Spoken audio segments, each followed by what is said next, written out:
뉴욕 증시가 크게 상승하면서 마무리가 됐습니다.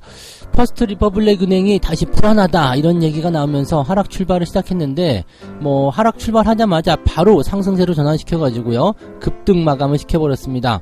자, 다른 은행들이 퍼스트 리퍼블릭 은행을 지원하기 위해서 돈들을 모아가지고 한 300억 달러 정도 만들었더라고요. 그래서 지원을 해준다 이렇게 얘기가 나오니까 긍정적인 상황이 좀 된 거고, 옐런 장관 같은 경우도 은행 시스템에 대해서 문제 없다, 걱정하지 마라 이런 얘기를 해주면서 진화에 나섰습니다. 자, 은행 사태가 진정됨에 따른 미국 증시 급등 어떻게 봐야 되는지 알아보도록 하고요. 자, 최근에 가장 핫 이슈가 되는 것들이 에코프로 그룹주라고 보시면 되겠습니다. 이쪽 관련해서 개인들이 매수를 계속해서 진행하고 있고 공매도를 죽이자 이렇게 얘기가 나오고 있는데, 이 틈을 타서 외국인들이 매도에 나서고 있습니다. 초반에 외국인들이 매수를 통해서 주가를 올려놓은 그런 부분들에 대해서 매도가 지금 계속적으로 진행되고 있다는 거 참고해볼 필요가 있겠는데요. 자, 그 사이에 개인들 매수는 엄청나게 많이 들어왔습니다. 이 부분 같이 짚어보도록 하고요. 지분 쇼핑에 나서는 삼성그룹주.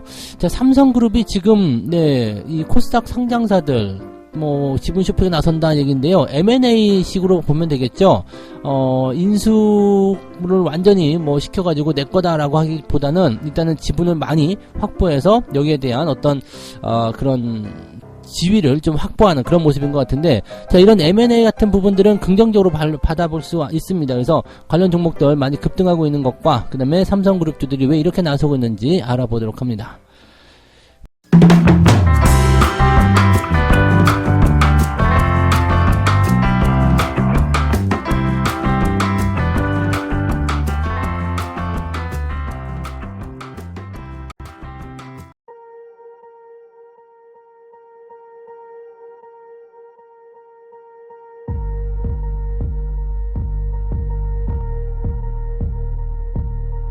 네, 반갑습니다. 오늘은 3월 17일 금요일입니다.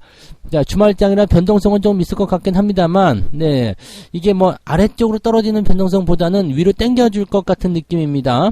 시장 자체가 워낙 강하게 상승 마무리가 돼가지고 기대감이 조금 높아졌다라고 볼 수 있을 것 같아요. 다우지수가 플러스 1.17%고요. 나스닥은 플러스 2.48%입니다. 다우지수 같은 경우도 많이 오르긴 했습니다만은 장 초반에 하락한 부분이 제법 있었기 때문에 실질적으로는 2% 넘게 상승했다고 볼 수 있겠죠. 나스닥은 하락 포인트가 다우보다는 많지 않았기 때문에 2.48 그대로 올렸다라고 보시면 될 것 같고요. 그래서 상승폭이 굉장히 가파르게 진행되고 마지막까지 그 상승 흐름이 이어졌다는 거, 이렇게 본다라면 단기간에 이제 시장의 조정을 좀 만들었고 또 불안감을 조성시켰던 그러한 은행 파산에 대한 내용들이 진정세로 들어갔을 것이다. 이제는 별로 걱정이 없을 것이다. 이렇게 얘기가 좀 될 수 있을 것 같고, 오히려 이런 은행 파산에 대한 부분들이 금리 동결이라든지 또는 금리 인상폭의 축소 이런 것들과 같은 그런 호재를 끌고 왔다 이런 식으로 판단해 본다라면 오히려 증시한테는 좋은 일들이 있었던 것이 아니냐 이렇게 얘기가 또 될 수도 있겠어요. 이 부분들 한번 알아보도록 합니다. 지금 은행 사태에 대해서 어떻게 진정이 됐느냐면, 자, 제2의 SVB로 지목된 은행이 퍼스트 리퍼블릭 은행입니다. 이 은행이 계속해서 좀 안 좋은 상황으로 좀 보여줬고요. 지금 사실은 이제 돈 가지고 있는 것에 비해서 이제 대비 그런 부분들이 조금 부족했다라는 평가를 많이 받았던 부분입니다. 예금자 보호를 받지 못하는 예금 비중이 높았던 회사, SVB와 시그니처 다음으로 이제 퍼스트 리퍼블릭이 이제 떠올랐었는데, 앞서서 두 은행들은 파산했다라고 하더라도 지금 이 퍼스트 리퍼블릭은 기세회생으로 살아났습니다. 그래서 이렇게 되면은 신용등급을 정크 등급으로 받았다라고 하더라도 돈이 있는 기업이니까 망하지 않는다 이렇게 보시면 되겠죠. 지금 보면 이제 어제까지만 하더라도요, 회사가 매각을 한다든지 이런 여러 가지 옵션을 계속 검토 중인 것으로 알려지면서 주가가 장 초반에 30% 이상 폭락을 했었습니다. 그런데 이게 분위기가 딱 반전되는 것이 어떤 느낌이었냐면, 대형 은행들이 이 퍼스트 리퍼블릭 은행만큼은 지원해주자라는 식으로 얘기가 나오고 있습니다. 약 11개의 대형 은행들이 총 300억 달러를 비보험 예금 형태로 지원하기로 발표했다. 자, 뱅크 오브 아메리카, 시티그룹, JP모건 체이스, 웰스파고가 각각 50억 달러, 골드만삭스, 모건 스탠리는 25억 달러, 그 다음에 BNY 멜론, PNC 은행, 스테이트 스트리트, 트루이스트, 뭐 영어 되게 어렵네. US뱅크 이런 그 은행들이 각각 10억 달러씩 지원해가지고요. 총 300억 달러를 갖다가 지원해 준다. 300억 달러면은 40조가 넘습니다. 맞나요? 40조쯤 되나요? 네. 아무튼 그 정도 되는데, 야, 이 정도 돈을 가지고서, 얘네들은 지금 중소은행을 봐야 되잖아요. 이 정도 자금이면은 망하지 않죠. 그래서, 걱정 마. 이런 식으로 되어 있고, 또, 이 정도 자금을 지원해주고, 또 정부에서도 대체적으로 투자자들의 투자자가 아니죠. 예금자들의, 그런, 예금을 또 보호해주는 그런 쪽으로 이제 진행하고 있기 때문에, 이런 상태라고 본다라면, 이제 은행 사태는 끝나간다라고 보셔야 되겠죠. 그래서, 이렇게 해놓으면, 일단은 괜찮을 거예요. 그리고, 지금, 몇몇 중소지방은행이라고 이야기 많이 하지만 규모는 좀 있지만 그래도 이런 몇몇 중소지방은행들의 이러한 사태들은 대형은행들이 망가지는 형태로 가지 않는다. 만약에 대형은행도 힘들었다 그러면 이렇게 돈을 여기다 지원해 줄 수 있는 부분이 안 되겠죠. 그러니까, 요런 것들도 한번 생각해 볼 필요는 있겠죠. 그래서, 지금 CS 같은 경우도 스위스 그쪽과 지금 연결고리가 있어서, 예금 지원을 받았죠. 그래서, 지금 이 상태에서 본다라면은, 네, 유동성 공급에 대한 긍정적인 어떤 호재만 끌고 들어왔지, 은행이 실질적으로,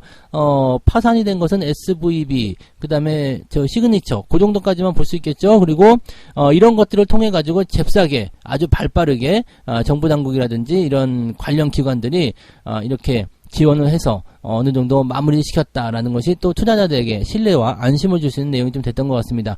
자, 일단 악재가 사라지고 나면 그 악재를 해치우고 난 다음에 나타나는 전리품들이잖아요.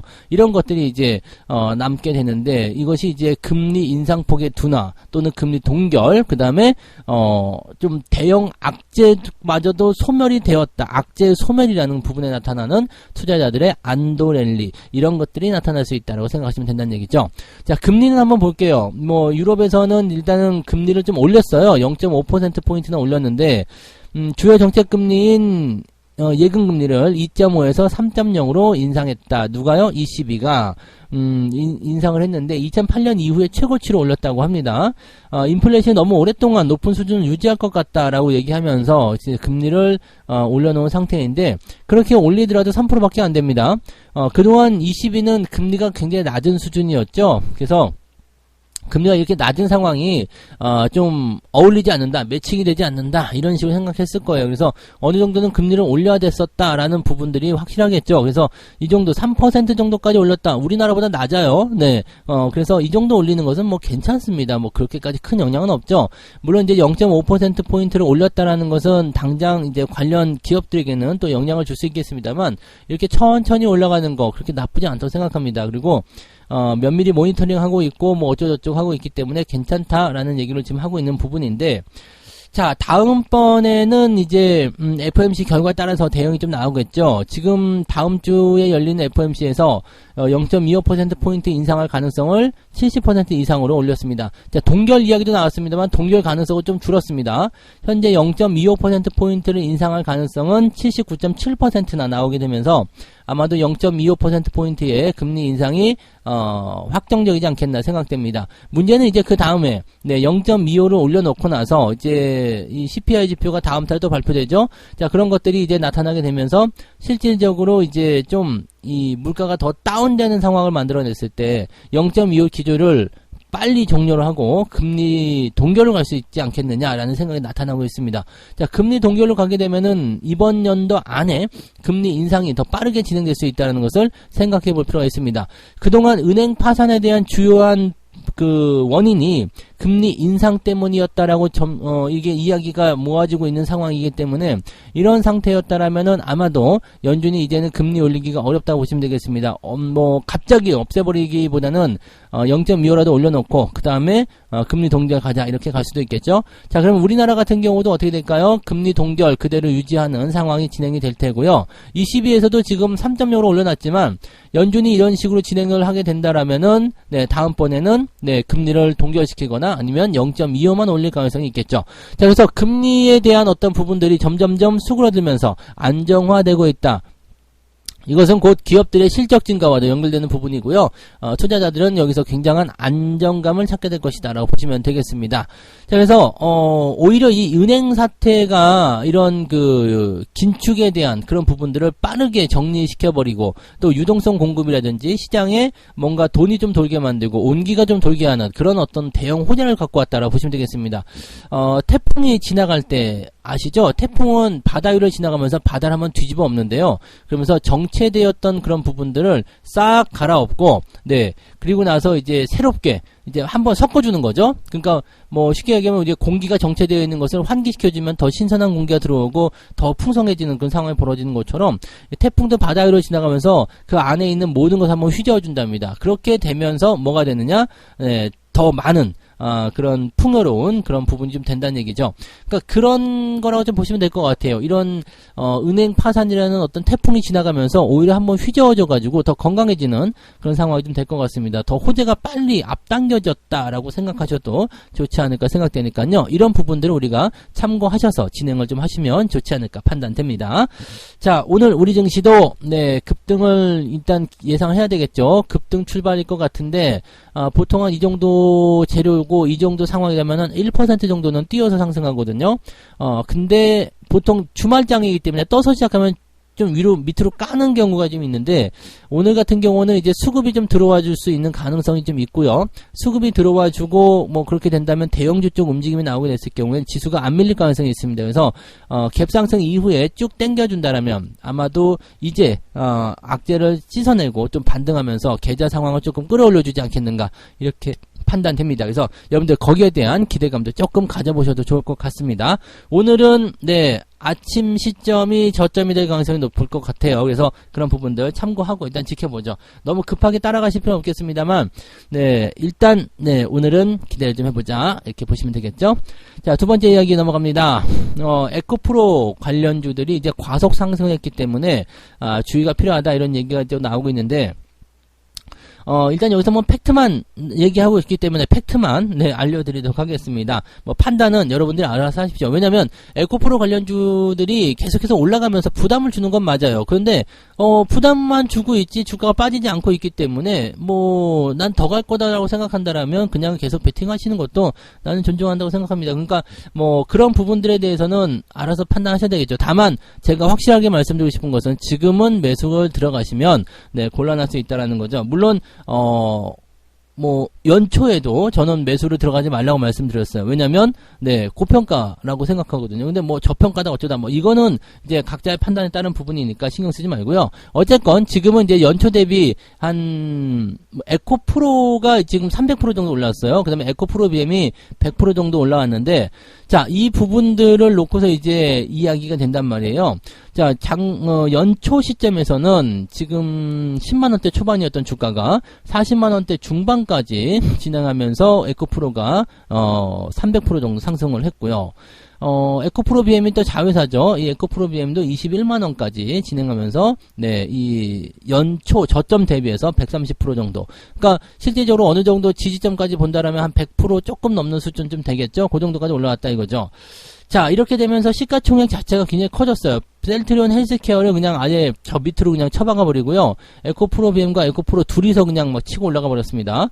야, 예전에 셀트리온이 네, 코스닥 시장에 있을 때 네, 1등, 2등 뭐 다 먹던 그런 기억이 도 나는데 아무튼 그렇게 됐죠. 그래서 이게 밀어내고 에코프로 BM이 이제 코스닥의 1등으로 자리가 됐습니다. 이러다가 얘네들 코스피로 이전하는 거 아닌가 싶기도 한데 그렇게 이전되면은 얘네들은 네, 다른 물에서 놀게 되기 때문에 좋을 수도 있겠죠.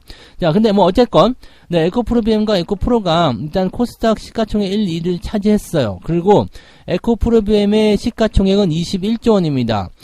현재 KB금융의 시가총액은 19조, LG전자는 19조 이렇게 되어 있는데 이거보다 커요. 네, 이거보다 커. 그래요. 이거보다 크다. 오케이. 그 다음에 모회사인 에코프로의 시총도 11조 원이다. 라고 되어 있는데, 얘는 두 개만 합치면 지금 32조, 33조쯤 되죠? 여기 에코프로 HN, 얘네까지 합치게 되면 33조는, 34조? 33조? 그 정도 되는데, 33조 원 정도면은요, 지금 기아보다 크죠? 기아보다 크고 현대차하고도 거의 비슷한 상황이고 네이버보다도 세죠? 아마 네이버보다도 클 거로 알고 있는데 이렇다 보시면 되겠습니다. 자, 이게 그냥 단독으로 놓고 보면은 그렇구나라고 볼 수 있겠는데 에코프로 BM과 에코프로가 지금 에코프로 BM만 놓고 봤을 때 에코프로 BM이 KB금융보다 크다, LG전자보다 크다. 그 다음에 합치게 되니까 이 그룹주가 현대그룹보다 크다, 뭐 네이버보다 크다, 뭐 이렇게 얘기가 나오는 상황이 되면, 이거보다 생각보다 얘네들이 많이 컸네일지, 아니면, 야, 얘네가 이런 LG전자나 KB금융이나 뭐 현대차 이런 데랑, 이게 비슷하다는 것 또는 이거보다 크다는 게 이게 말이 되나 싶은 생각이 들기도 하고, 그죠? 네, 이 부분은 여러분들이 알아서 판단해 보실 부분이고요. 자, 그리고 팩트적인 부분이 하나 더 있는 게 뭐냐면, 그동안 이제 이 에코프로 그룹주들을 끌어올린 것은 외국인 자본이라 되어 있습니다. 올 초에 외국인 매수가 들어오는 거. 이 부분은 제가 설명을 드렸죠. 외국인 매수가 쭉 들어오다가 중간에 딱 멈췄어요. 2월 초까지 들어오다가 딱 멈추고요. 그 다음부터 주가를 끌어올린 게 누구였냐면 개인들이거든요. 자, 외국인들이 한 것은 뭐냐면 잠깐 살짝 대가리만 살짝 쳐들어줬을 뿐입니다. 야, 왜 이렇게 외들글이 다운돼 있어? 그러면서 이렇게 끌어당가다가 조금 대가리 올려놨더니, 와! 2차 던진데 외국인이 들어왔어. 주가 올라간다 하면서 개인들이 그때부터 확 치고 들어갔거든요. 그러면서 주가가 급등세를 보이게 되면서 외국인들은 매수를 멈추고 기관들은 그 시점부터 매도를 시작했죠. 자, 그 다음에 최근 들어서 외국인들도 매도를 같이 시작하기 시작합니다. 그래서 이 부분이 이제 주목해볼 만한 내용이라는 얘기죠. 자, 이게 상승 그래프를 그리기 시작한 2월 15일 정도까지 외국인들은 에코프로를 3,254억 원, 그 다음에 에코프로 BM을 3,598억 원, 그 다음에 에코프로 BHN은 156억 원을 순매수했다. 그런데 그 이후부터 지금 매도가 나오기 시작해서 2월 중순부터는 지금 3월 어제까지 있죠? 네, 어제까지 무려 에코프로를 3,076억을 팔았는데 이게 다시 한번 생각해 보시면요. 이 최근 어제 그저께 이 이틀만 하더라도요. 거의 2천억이 넘는 매도가 나왔어요. 그러니까 최근 들어서 더 빠르게 더 강한 매도가 나오고 있는 거고요. 거의 사들인 거 다 팔아먹었다는 얘기입니다.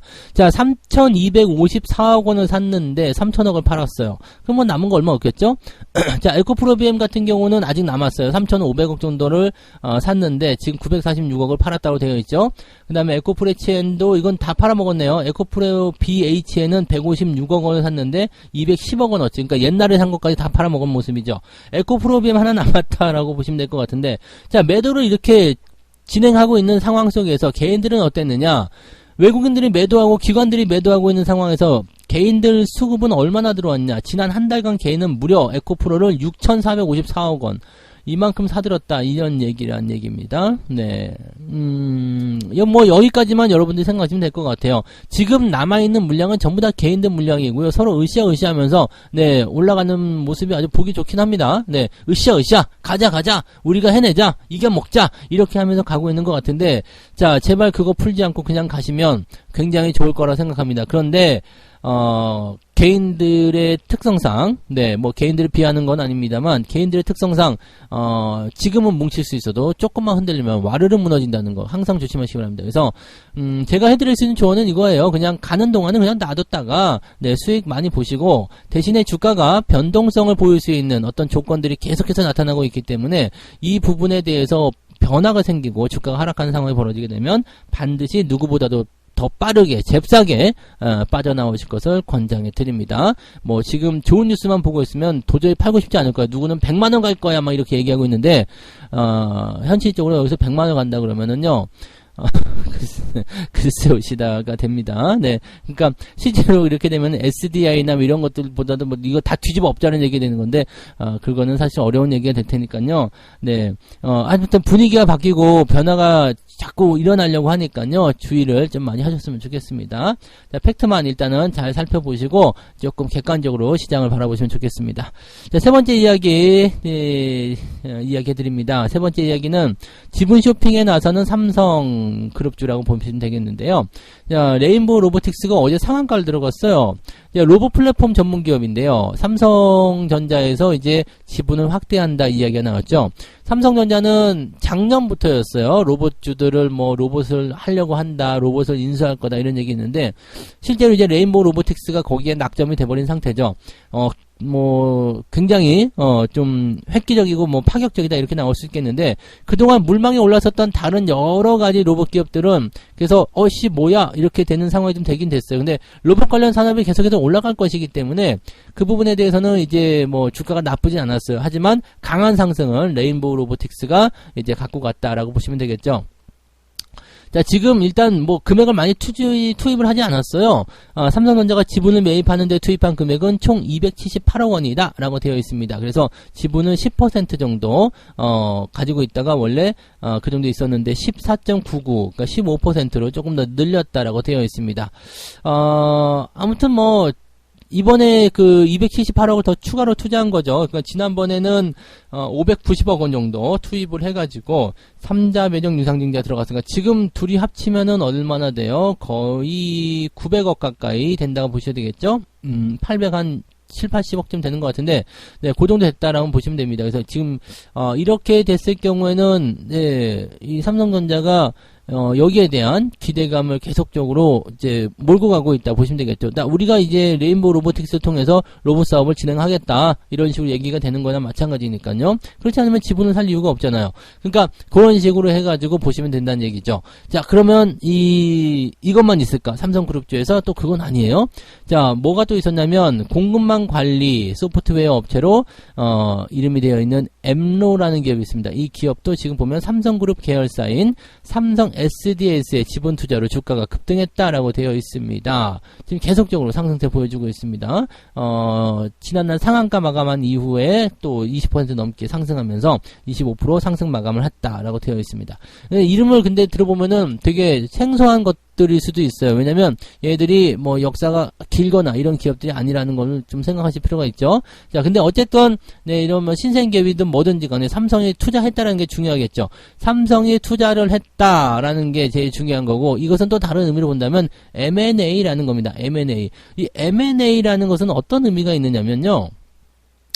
지금 보통 경기가 좋아지려고 할 때 M&A를 많이 합니다. 그래서 경기가 나빠진 상태를 이용하는 경우가 많거든요. 그래서 M&A는 요맘때 많이 나타나요. 뭔가 되게 좀 부족해 보이고 뭔가 좀 힘들어 보이던 그런 시기에 M&A가 발생이 되면 비용 부담이 적어요. 네, 왜냐면 싸니까. 전체적으로 이제 가격이 좀 다운되어 있고 싸니까 M&A를 통해서 원래는 1000만원 들어갈 거 한 500만원이면 산다든지 700만원이면 산다든지 이렇게 나오는 거거든요. 그러니까 그런 식으로 해서 싸게 M&A를 진행을 하고 또 앞으로 경기가 좋아질 것이기 때문에 싸게 사놓으면 돈이 된다 이렇게 볼 수가 있는 거죠. 그러니까 쉽게 얘기하면 M&A도 투자라고 보시면 됩니다. 그래서 싸게 사놓고 가는 거 이거는 돈이 있는 사람들의 여유잖아요. 우리들은 뭐 예수금이 텅텅 비어 있기 때문에 주가가 싼 것이 눈에 보이더라도 매수를 잘 못하고 있지만 현금이 있는 분들은 지금 열심히 주식을 사고 있다는 것도 우리가 생각해 볼 필요가 있잖아요. 네, 그런 내용이라 보시면 됩니다. 그래서 M&A가 이렇게 활성화되고 있다는 것은 앞으로 경기가 더 좋아질 것이다라는 의미로 해석이 되기도 하고요. 또 여기 이렇게 투자를 하고 있는 부분들은 앞으로 성장할 수 있는 산업 분야다라고 볼 수도 있는 부분이 좀 되는 거죠. 그러니까 그런 식으로 참고를 좀 해주시면 좋지 않을까 생각됩니다. 자, 아무튼 삼성이 이렇게 공격적인 행보를 나서고 있다는 부분들은 아마도 이제 이런 부분일 것 같아요. 로봇 사업을 좀 확장하고 또 그 다음에 뭐 기존에 있는 사업과 연계를 시켜서 진행하는 그런 모습이 나타났을 경우에 분명히 시너지가 크게 발생할 가능성이 높다라고 판단할 수 있는 내용이 되는 거죠. 그래서 저는 이 부분은 굉장히 긍정해 봅니다. 물론 이제 이런 기업들, 이 M&A에 성공한 기업들, 뭐 M&A를 진행 중인 거, 지분을 확보하는 거 이런 기업들은 미리 사놓으면 참 좋겠습니다만 그런 것들은 우리가 알 수 있는 부분은 아니잖아요. 그래서 느낌적인 부분에서 대응이 되신 분들은 네, 일단 긍정적으로 받아들이시면 되겠고요. 대신에 또 너무 많이 올라가면은 그것도 좀 부담이에요. 왜냐면 M&A를 하죠. 그렇지. 뭐 지분 일단은 매입을 통해서 이렇게 진행이 되었다라고 되어 있는데 이런 것들이 기업의 가치를 갑자기 뭐 2배, 3배 뻥튀기 시켜주진 않거든요. 그러니까 항상 급등을 하게 된다라면은 변동성이 일어나게 되고 주가가 변하게 됩니다. 다만 이렇게 지분 투자를 통해서 장기적 성장 과정이 있는 부분들은요. 주가가 떨어지더라도 추세를 망가뜨리지 않습니다. 추세가 깨지는 시점은 당연히 뭐 탈출하고 도망쳐야 되겠습니다만 대체적으로 이런 기업들은 주가 떨어지더라도 추세가 망가지거나 그러지 않기 때문에 크게 변화가 있지 않는 이상은 계속 들고 가시는 것도 괜찮아 보입니다. 그래서 일단은 급등한 이후에 단기적 변동성이 나타나기 때문에 따라 들어가는 것은 좀 무리겠습니다만 좀 뭐라 그럴까요? 적당한 비중을 가지고 추세를 지켜보신 분들의 입장에서는 굉장히 괜찮은 그런 호재성 재료다라고 생각하시는 것도 괜찮을 것 같습니다. 그런 정도 참고하시고요. 자, 그래서 오늘 세 가지 이야기 전달해 드렸습니다. 은행 사태가 진정이 되면서 미국 증시가 급등을 했고요. 이렇게 되면서 이제 투자자들의 마음도 많이 누그러졌습니다. 가자! 이렇게 얘기가 나오는 거라서 아마 오늘 우리 증시도 급등 출발하지 않을까 생각되고요. 오늘은 주말장에 변동성은 좀 있겠지만 어지간해서는 네, 수급이 들어와 주기만 한다면 주가가 밀리진 않을 것 같다 생각됩니다. 그래서 오늘은 기분 좋게 상승을 진행할 수 있는 포인트로 생각해 보셔도 좋을 것 같고요. 자, 에코프로 그룹주들은 외국인 매도 진행되고 있다. 그래서 많이 사들였던 부분들을 일단 2월 중순부터 멈추고 계속해서 팔고 있다는 것에 주목해야 되는 거고요. 거의 다 팔아치우고 있다는 것도 참고하셔야 됩니다. 그리고 개인들의 자금이 무려 6천억 넘게 들어갔다는 것도 우리가 경계해야 되는 포인트 중 하나입니다. 시장에 지금 이 종목에 지금 기관도 없고 외국인도 없고 개인들만 있다라는 거 그런 부분만 생각하시면 개인과 공매도의 싸움일 것 같은데 뭐 쉽지는 않을 거라 생각합니다. 그래서 그 부분들 각자 알아서 개인적인 판단을 통해서 진행들 잘 해주시기 바라고요. 객관적으로 보실 것을 좀 권장해 드립니다. 자, 그다음에 지분 쇼핑에 나서는 삼성그룹주들 일단은 뭐 M&A라는 큰 타이틀로 봤을 때는 굉장히 긍정적이고요. 삼성이 투자를 했다라는 기업들 주가도 긍정적일 겁니다. 그래서 추세적인 부분도 뭐 괜찮다고 한다라면 주가 약간 변동이 있더라도 조금 더 지켜보시는 건 괜찮겠죠. 삼성이 투자한다고 해서 다 만등은 아니겠습니다만 그래도 일단 사업의 확장이라든지 또는 연계고리 또는 M&A라는 어떤 큰 타이틀을 봤을 때는 긍정적인 가능성이 매우 높다라고 보시면 되겠습니다. 자, 책 한 곡 읽고 마무리하겠습니다. 덤의 기회를 포착하라. 저퍼주 투자는 덤을 얻는 기회를 자주 준다. 악재에 시달리다가 갑작스런 호재로 주가가 뛸 때 투자자들은 기대 이상의 성과를 얻게 된다. 덤, 보너스라고 하죠. 보너스. 지금 여러분들 증시는 보너스 구간을 지나가고 있다. 이렇게 생각하시면 되겠습니다. 돈만 있으면 막 죽을 텐데 돈이 없는 게 그게 가장 큰 한이 될 것 같은 시기라고 보시면 되겠죠. 자, 아무튼 오늘도 여러분들 화이팅 하시고요. 네, 한 주간 마무리 오늘 기분 좋게 하실 수 있을 것 같으니까 한번 기대를 해보는 하루가 됐으면 좋겠습니다. 오늘은 여기까지 하고요. 저는 장중시장에서 다시 오도록 하겠습니다. 고맙습니다. 본 방송에서 제공되는 모든 정보는 투자 판단의 참고 자료이며 투자의 최종 책임은 본 방송을 이용하는 본인에게 있습니다.